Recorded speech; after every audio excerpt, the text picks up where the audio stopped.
Engineering, Magic, and Kitsune, Chapter 43, Cool Down. Today was bizarre. To be honest, half the walk over here, John was mentally preparing himself to deal with the hostage situation. But thankfully, the tax collectors didn't think of that. Yet, in all his musings, he didn't predict this. He stared down at the now kneeling, absolutely horrifying undead with a frown, before looking at the bound and gagged HFY, who was trying his best to worm his way away from everyone. Unfortunately for him, he was moving about as fast as an actual worm.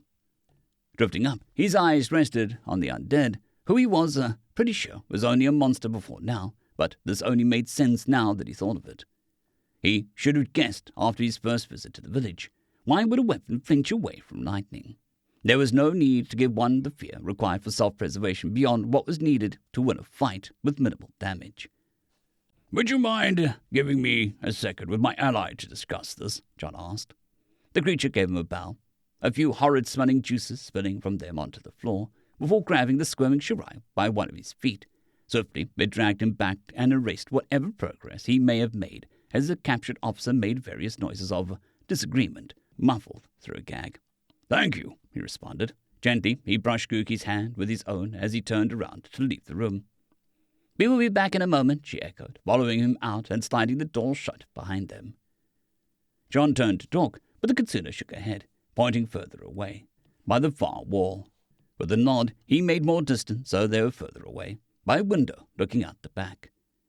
On impulse, he opened the window, swinging it open.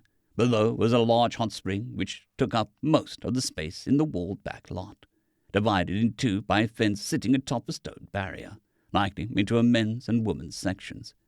A thick layer of white steam clung to it, and the reddish natural stone that composed it had been cut into submerged bench seats on the edge. A faint hint of sulphur tingled his nose, and a pang of nostalgia hit John as memories of a time long past assaulted him. They were simpler days back home, and part of him longed to take a dip and let the steamy water soak into his skin and wash away the stress of these last few days. It had been perhaps a decade since he last went to a hot spring with his family, and over-commercialized as it may have been, he still had fond memories of relaxing there. Alas, he didn't have time for that luxury right nowadays. He had things to do, and there was no way in hell that he was going to strip out of his equipment in an uncontrolled area. Around it was a wooden deck, with wood stained with rich brown to protect it from the water, and close to the doors back inside, there was a section of planks knocked out so people could move freely between the two spaces. All around the area was a series of boxes and half-deconstructed tents, signs of the former occupation, now a skeleton of what it once was. Hold on. Why the hell were there windows on the back of the building if these were gendered springs? Didn't that defeat the point? Yuki stood up close next to him, closing enough that he could lean over and touch her, but he felt no need. Thankfully, neither did she, although he still internally flinched at the unexpected proximity. "What a day," he commented, trying not to think about the blood staining her hands and muzzle. Perhaps a day ago this would have horrified him, but after the shit show that was yesterday, he felt numb, and he didn't like that he did. In a weird, fucked up way, John was just glad that he didn't have to see, and given how fast she was, he knew it was at least quick, if nothing else. He trusted her judgment enough as to who would be the problem, and the grim truth was that he didn't really have a choice. What was he going to do? Hold who knows how many men captive until the nameless situation got resolved? They could break out in groups like that. He had a feeling that the village folk didn't exactly have a jail around, and even if they did, he doubted that they would have gotten the courtesy of imprisonment. It's not like back home, where one farmer could feed 100 people, even without accounting for the other expenses of prisoners. "And it's not even half over yet. Still, this makes it easier for us," Yuki sighed. "I'm unfamiliar with this type of undead, but this is a shocking amount of independence for one created as a weapon. It must have slipped its bonds somehow." Horrifying as they may be, John couldn't help but feel a twinge of wrongness about referring to their surrendered captive as it. The term felt wrong for someone clearly sapient, although he supposed there was a distinct possibility that they were only some sort of construct mimicking sapiens. Still, that felt like a stretch. "Do we have to worry about it going berserk?" John tensely asked, glancing towards the door. Yuki quickly shook her head. "No, Artificial undead made from just one person are usually pretty stable, as long as their way they died wasn't too exceptionally traumatic and they weren't purposely created vicious. Still, they are constantly in some amount of spiritual pain, so that may pose a threat eventually. This one seems freshish and doesn't show too much discomfort, though. Well, that was positively horrifying, and not something he knew he should be worried about. Every day, this world found new and interesting ways to spike his control like a stock price of some useless startup. Right, he grimaced, looking away from the shaking his head. I'm assuming Shirai had some other way to control it before now, given it always showed up with him. What changed? You're right. Shirai had a charm of some sort containing its soul, which tethers the thing to the earthly plane and gave him power over it. Of course, such a charm does little good when it gets stolen. And thus our situation. The undead has it on them. I can't confirm it, but it's very likely. Those charms only have a limited range, and the creatures always know where they are, unless the techniques involved improved dramatically during my imprisonment. It's hard to leave standing orders for them that can't be worked around, so a constant hand on the leash is a must. Given that it always accompanied Shirai, he probably said something that gave it leeway to seize the charm before he could countermand it, Yuki explained. There's no chance that Kiku orchestrated this somehow? John tensely asked, glancing around like her name might summon her. I'm still not clear on how her ability works. That's not all you're worried about, Yuki stated. John sighed, rubbing his temples. Can you blame me after yesterday? He chuckled, almost rigidly, more an impulse to try to break the tension than anything. No. If it's any consolation, Kiku didn't have you long enough to do anything lasting, she comforted. At what her current level of power should be, to more permanently warp you would take an hour at least. Small comforts, but he supposed Yuki was the expert here. He met her golden eyes full of radiant warmth, but only briefly before breaking away. Thank you, he replied. Any time, she softly reassured. Regardless, she'd have to be magnitude stronger to completely change or control someone without leaving some of her power behind to stop them from reverting, and I sensed nothing of the kind from either of them. The worst she could have done is feed the two of them false information, but we would be fools to trust anything Shirai or the undead states at face value. But they may still know something she doesn't want us to know, even if we assume they'd been pumped full of false intel. Something we can verify, John mused. Exactly. Although I prefer you stay outside for this interrogation. The undead disquiet you, and the pair might be able to tell, Yuki sighed, sighing. It might make them more confident with holding information. Pulling his lips tight, he hesitantly nodded. Fine. Besides, even if she somehow couldn't deal with them, he'd be out here, ready to go. He didn't exactly have to worry about Yuki quietly losing a fight to a fat coward and a zombie he cowed on the first day in town. I'll be right outside if you need anything. She tipped her head and turned, leaving back to the room. Yuki curiously stared at the extinguished candle on the shelf on the way by, before grabbing it and snapping her fingers over the wick, lighting it with but a thought before stepping back where their captives were. He wondered what she would do with that, but he hoped it wasn't anything too unpleasant.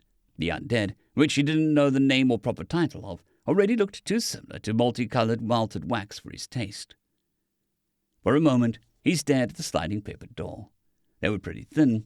He could probably try and listen in, but there were few things he needed to do first, at the very least.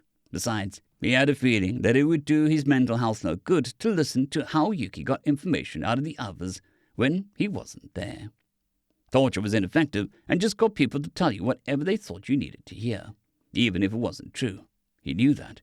He didn't doubt the millennium-old +year Kitsune, who was brushed shoulders with history repeatedly, would too, if only by seeing people use it and have it not turn out well.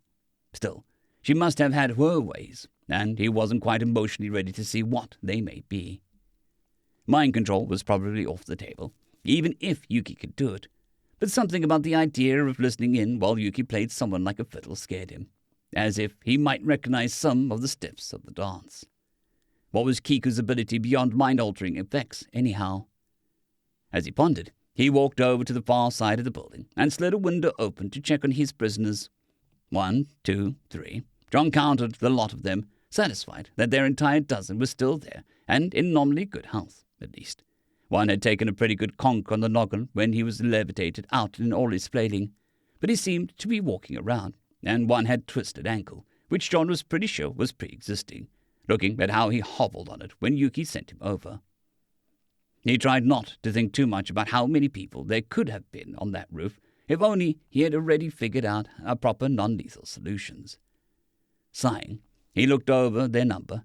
Some had begun to notice him watching from the window, and began to get themselves low or grip the tiles on the roof as if they would save them from him. Fear and hopelessness etched themselves on their faces, spreading like a merciless plague as word of his appearance spread. He raised a hand and waved awkwardly, unsure what else to do. Hey, everyone doing all right over there? No major injuries? Silence answered him, alongside a few unsure shakes of the head and a smattering of nods. He should have probably phrased things better as so yes or no were both okay, rather than split. But they seemed fine. They all kept an eye on him like you would a grizzly bear who had just stumbled onto the road halfway through your walk. Well, I'll leave you to it then.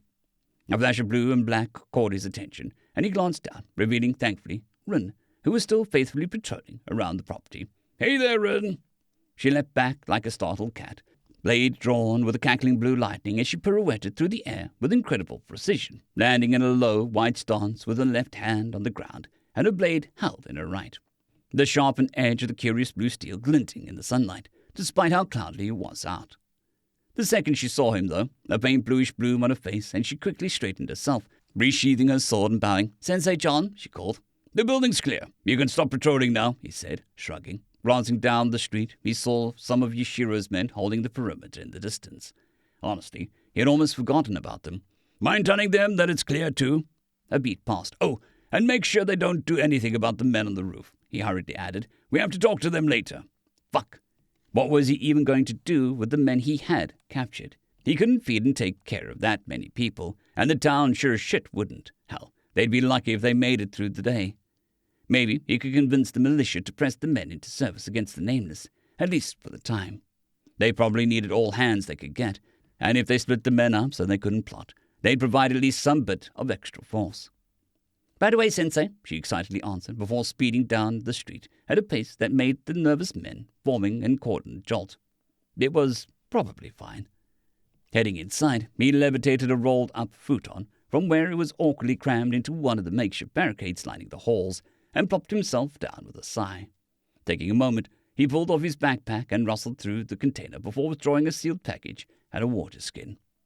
Taking a sip, he opened up a small container, revealing wine berries, which he casually munched on while he waited for Yuki to finish. Honestly, it bugged him how Yuki and Rin didn't pack water around with them.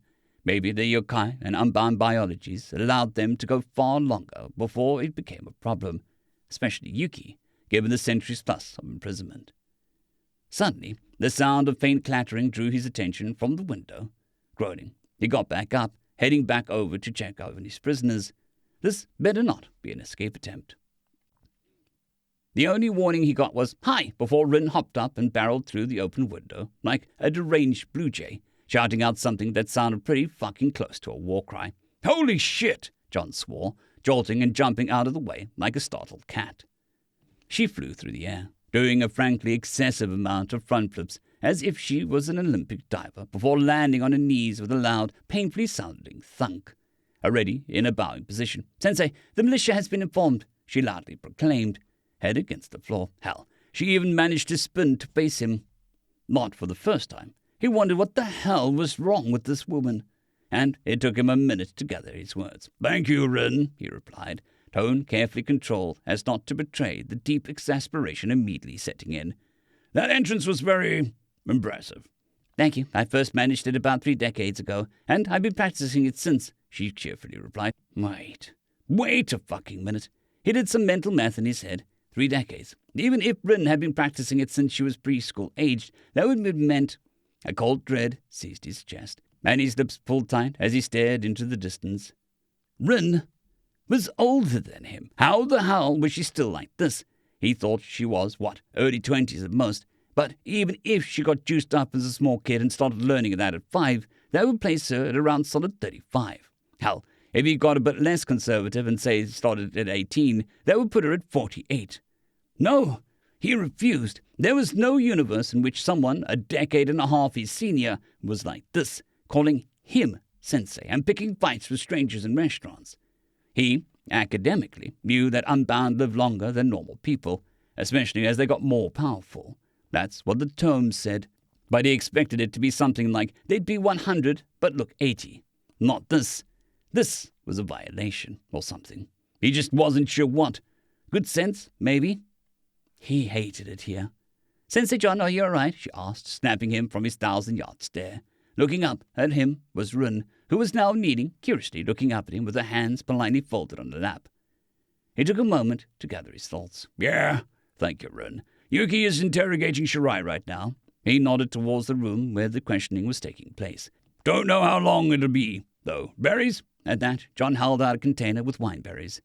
Tipping her head, she grabbed a polite handful, but no more. "My thanks," she said. So, there he was, alone with Run, nothing happening. The idle silence was uncomfortable, even though it had only been a few moments. Perhaps it didn't have to, though. The pair of them might not have much in common, but John had promised to teach her. He didn't have to teach her specifically about Unbound stuff, though. He still had a thing or two that may prove useful. "So, do you know what water is composed of?" John asked. She paused in her idle munching, tilting her head curiously like a dog. "What do you mean, Sensei? Isn't water just water?" Her grin threatened to split John's face. "Not quite." End of chapter.